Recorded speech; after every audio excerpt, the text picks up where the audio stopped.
On the morning of July the 14th, 1789, the dusty streets of Paris trembled with a rage that had been building for centuries. Thousands of voices, workers, shopkeepers, soldiers who had abandoned their posts, moved as one furious tide toward a fortress that had stood for nearly 400 years.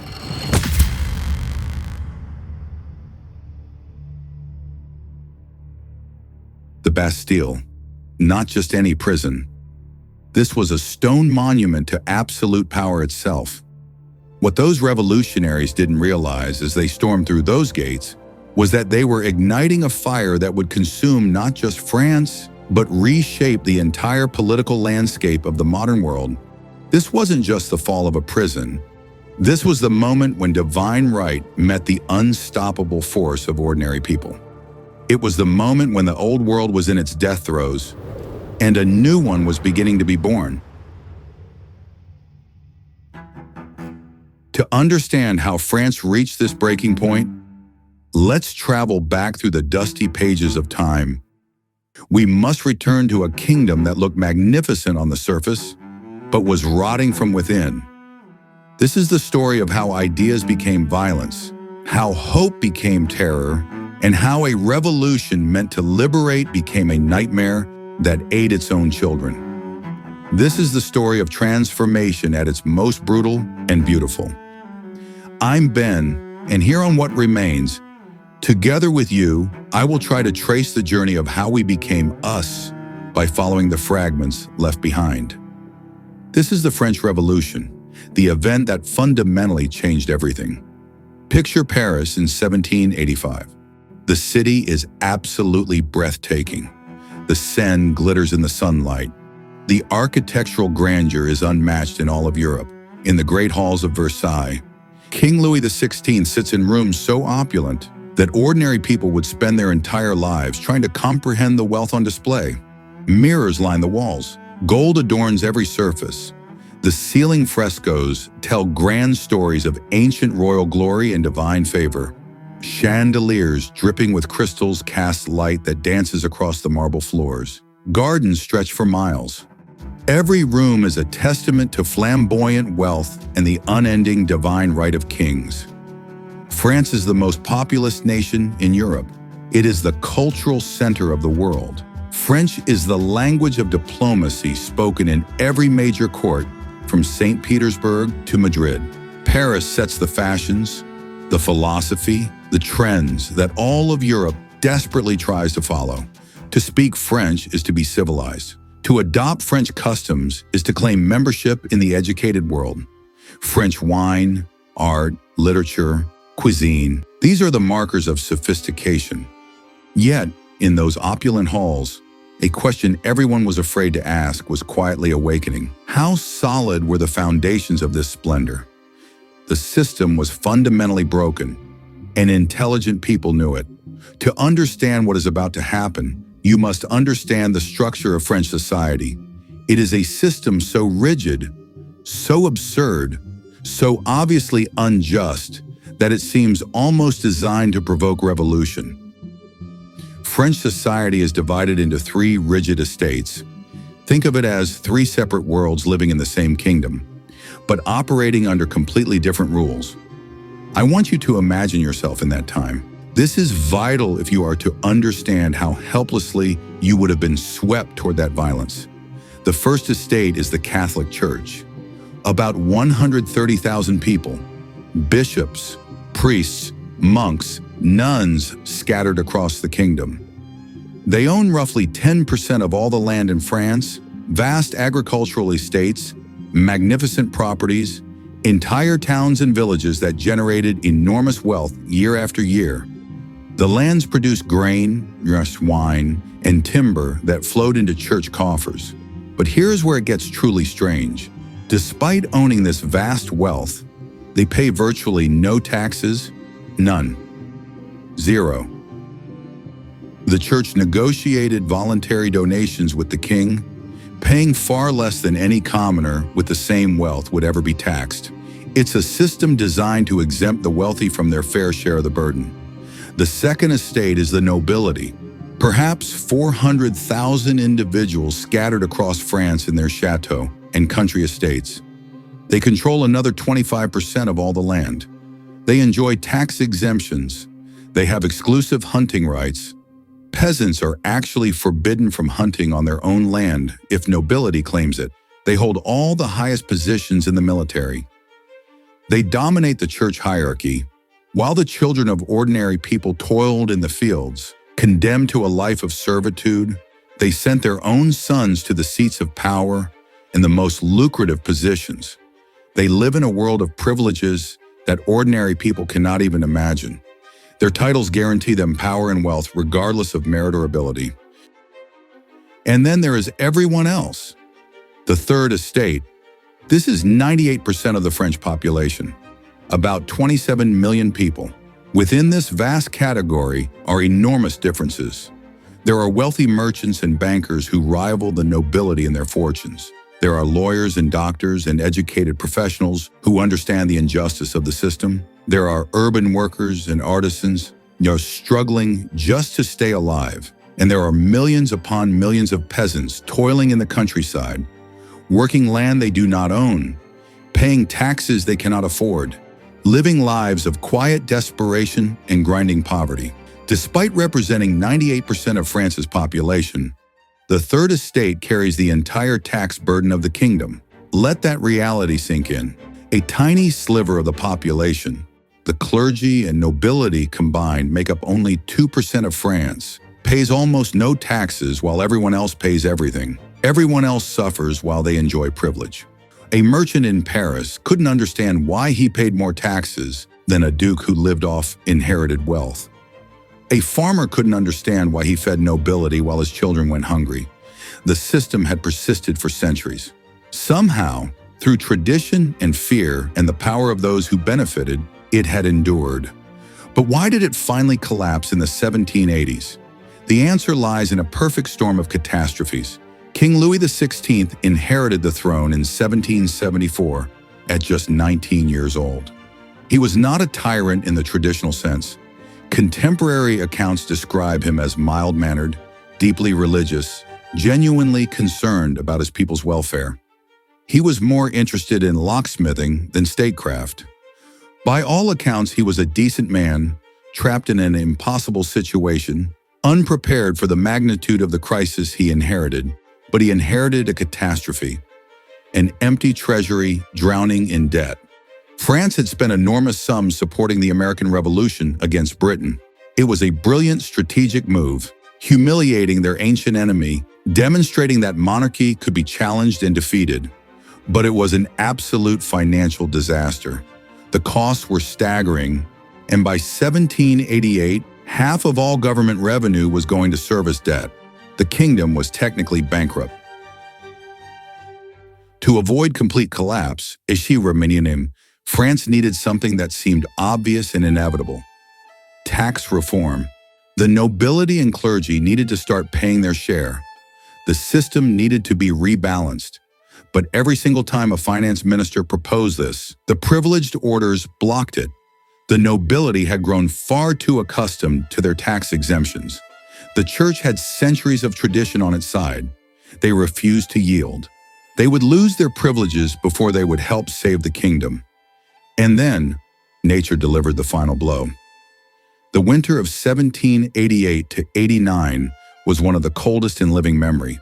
Across all of France, the fields lay barren. What little could grow in the fields rotted away in the frozen earth. Food became scarce, desperately scarce. The price of bread, which made up roughly half the budget of a working family, doubled. Then it tripled. In Paris, workers were spending 80% of their wages just on bread, just to eat, just to survive another day. They were starving. They were watching their children go hungry. In the streets of the richest kingdom in Europe, people were literally starving to death while nobles dined on feasts. Hunger is powerful. Hunger is immediate. Hunger is primordial. It strips away all pretense, all civility, all willingness to accept the old order. But hunger alone does not make revolutions. Ideas do. And these ideas were spreading through Paris like an unstoppable plague. In the coffee houses and salons of Paris, a new set of ideas was circulating like wildfire through the intellectual landscape. These were the principles of the Enlightenment, a philosophical revolution that had been building for decades, waiting for the moment when people would be desperate enough to embrace them. The Enlightenment was a rejection of everything medieval, everything based on blind faith and unquestioned authority. It was a celebration of reason, science, and human potential. Philosophers like Voltaire were openly mocking the absurdity of absolute monarchy. He was asking dangerous questions that no one had dared to ask before. If a king's power was not actually divine but just power, why couldn't it be questioned? Why couldn't it be challenged? Why couldn't it be limited? These questions seemed absolutely absurd to the old order, revolutionary and dangerous. But to the young, to the educated, to those suffering under the system, they were liberating. They offered hope that things could be different. Jean-Jacques Rousseau had written profound words that legitimate government could only exist with the consent of the governed. Imagine that idea being whispered in the coffee houses. The consent of the governed. Not the will of God. Not the tradition of kings. Not because someone's grandfather was king. The consent of the people. The will of ordinary human beings. This was radical. This was revolutionary. Once these ideas were nothing more than mere theories, interesting intellectual exercises for educated men sitting in salons, debating over wine late into the night. But then something happened that changed everything. Something that made these ideas seem not just possible, but necessary and achievable. The American Revolution. The colonists overthrew a king and established a republic based on written rights and popular sovereignty. They proved that these ideas could actually work in practice. They proved that ordinary people could govern themselves. They proved that democracy was not just a dream, and thousands of French soldiers had fought in that war. They had tasted freedom and returned home with stories of a new world being built. In May 1789, King Louis XVI called a meeting of the Estates General, a national assembly that hadn't convened in 175 years. The Third Estate arrived with extraordinary hopes. They represented 98% of France. Surely they would have a dominant voice, but the king proposed voting by estate. Each estate would get one vote. The clergy and nobility could always outvote the Third Estate 2-1, even though they represented only 2% of the population. The game was rigged from the very start. The Third Estate refused. They said no. For the first time, they said no to a king. It was something that had never happened before, until then. On June 17, 1789, they took a revolutionary step. They declared themselves the National Assembly, the true voice of France. They claimed sovereignty. It was an act of breathtaking audacity. It was treason. It was revolution in words. When King Louis XVI learned of this act of defiance, he locked them out of their meeting hall. But the deputies were not intimidated. They were energized. They were righteous. They had tasted power. They gathered at an indoor tennis court and swore the tennis court oath. They would not disband until France had a written constitution. They would not retreat. They would not compromise. They would not give up. Louis XVI could have used force. He had soldiers and royal power. He could have crushed the movement, but he hesitated. He vacillated, and in that moment of weakness, he lost control of his kingdom.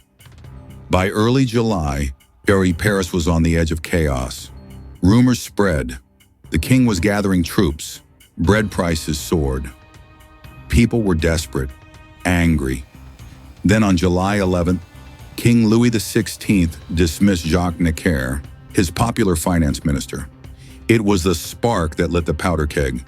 On July 14, a crowd of Parisians marched to the Hôtel des Invalides and seized 32,000 muskets. They knew where the gunpowder was stored. At the Bastille. The Bastille was more than a fortress. It was a medieval structure that had stood for nearly 400 years, sitting on the eastern edge of Paris. It had thick walls that seemed impenetrable. It had a moat. It had a garrison of Swiss guards trained to defend it. It had guns and supplies. By 1789, it was barely even used as a prison. There were only 7 prisoners locked inside. 7. The Bastille represented the arbitrary power of the monarchy. Kings threw people inside without trial, without explanation, without hope of release. For centuries, people lived in fear of the Bastille.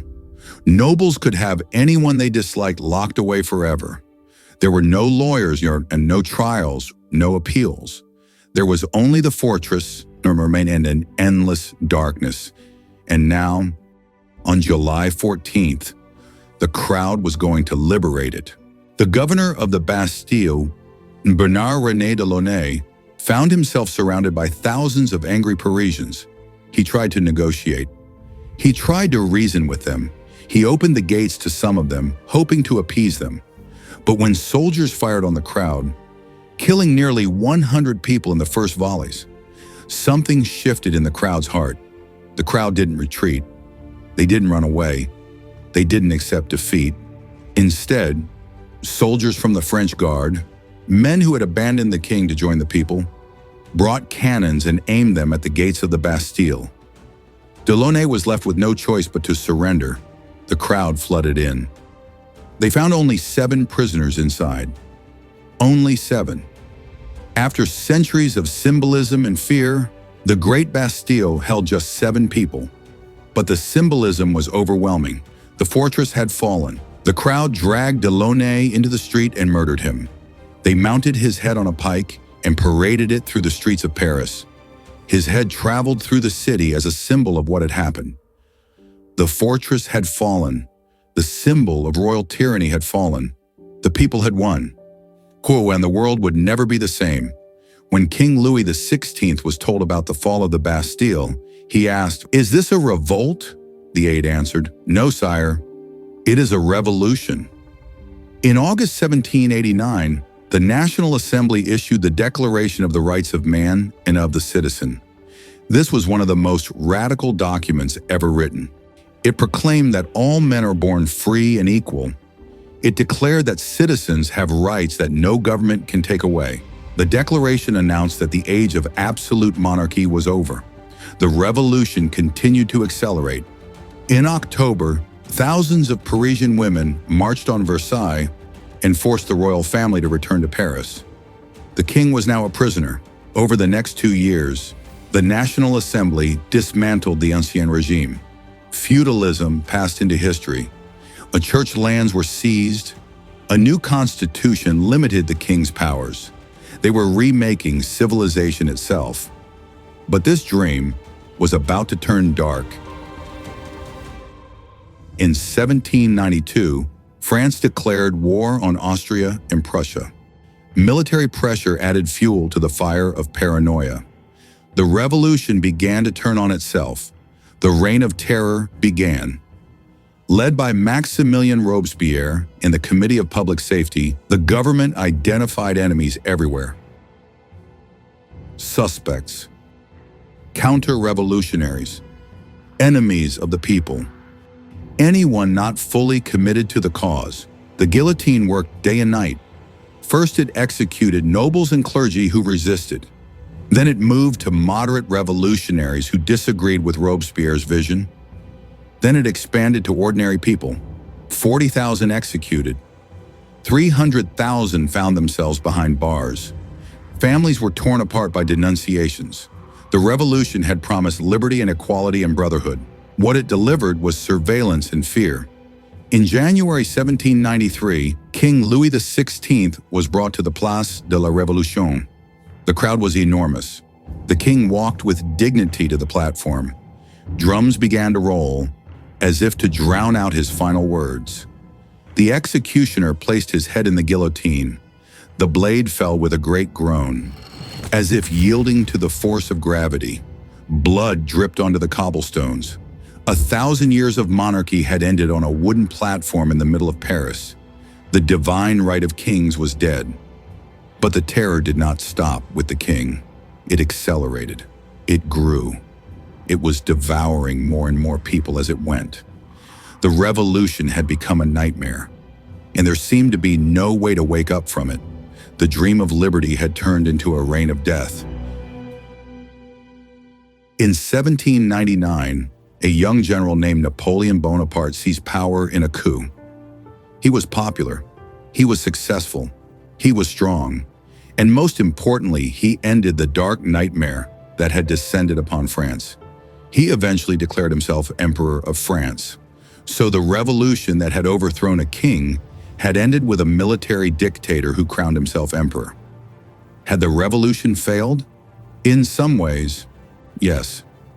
The dreams of a pure democracy governed by rational, enlightened people had been shattered. Hope had been supplanted by violence. Tyranny had replaced justice. Monarchy had returned, though in a very different form.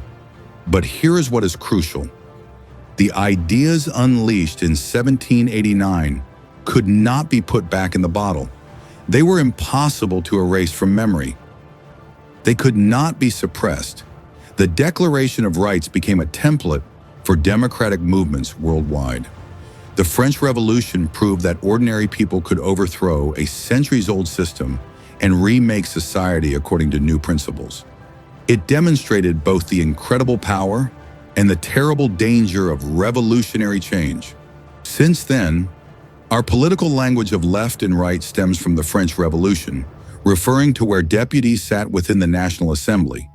When we talk about human rights, we are invoking principles first codified in Paris in 1789. The revolution stands as a universal lesson. When systems lose their legitimacy, they crumble with startling ease. That ideas, liberty, equality, popular sovereignty, once unleashed, cannot be suppressed. What remains from the French Revolution is not just political systems we have today, but the very idea that ordinary people have power. The idea of a nation rising as one against the systems. The idea that the future is not written by kings alone, but by the choices we make together. This is what remains. This is what remains is about. We explore the history that shaped our world, the ideas that changed us, and the lessons we must remember. The French Revolution wasn't the end of history. It was the first spark of liberty for global nations racing toward the modern age. And we are still living in the shadow of that moment when a crowd stormed a fortress and proved that ordinary people could change the course of human civilization. I am Ben. I share with you my reflections on the echoes of history that we might better grasp the present, and together, we keep history alive until we meet again on another trace of the past in a new What Remains journey.